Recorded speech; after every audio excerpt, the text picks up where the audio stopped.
His teammates affectionately call him Grandpa, and why not? Josh Bousman is a 24-year-old sophomore on a college golf team, which brings us to the reason why he is playing college golf. It's all in honor of his older brother Matt, who took his life a year ago. As we got older, we seemed to get really close, and he always told me I was going to go to college after I got done with high school, and I decided to take a year off to work. And 1 year turned into 5 years, and then but he always told me during that period always go back to school if I ever got the chance. And then when he ended up passing away, I decided to go back to school for him to kind of show him that I can do it. I knew he was a quality player, and I just had to ask him the question. You're 24, what makes you want to come back to school? And he told me a story about his brother. And that was a pretty neat story on his part. And the neat thing is that he's continuing his schooling. He's continuing his schooling.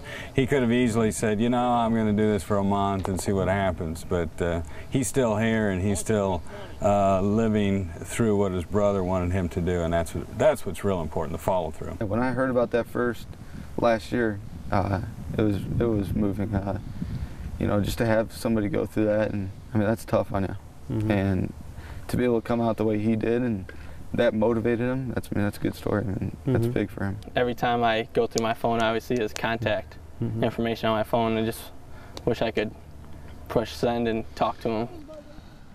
Bousman is comfortable talking about the circumstances surrounding his brother's death, from depression to suicide, and now valuing every life that comes across his path.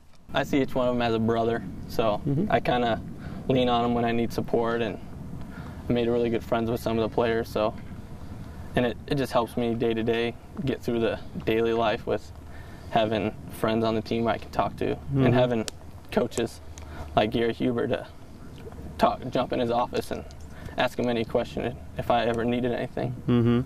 How important is it to be expressive like that too? I mean, again, you're older, you're a little bit more savvy, I guess, because you've been around older. You know, is that one of your encouragements to these guys? Because you never know, you know, that kind of stuff too. I always tell them that you don't really want to hold things in. You really want to get them off, and don't really want to ever hold anything back in life, because you never know when somebody will be gone, and you never know when you'll be gone. So live life to the fullest every day. Are you kind of a little bit more aware of that, like looking for signs and stuff like that, and trying to be an advocate of, you know, a cheerleader of people, and say, you know, that's the extreme, don't go there, it affects so many people? Yeah, I try to, since last year, I try to, whenever I come in contact with somebody, I always try to say hi and introduce myself and ask them how they're doing.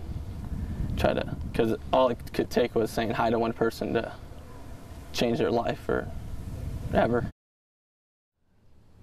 Hey, Blackhawk Brave athletes and coaches, we've got Fellowship of Christian Athletes on your campus. To get plugged in, you can get information by contacting me. And for more information on Fellowship of Christian Athletes, check out our two websites at www.fca.org or ILLOWAFCA.org.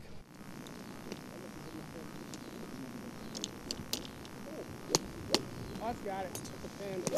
What do you think on it? 6?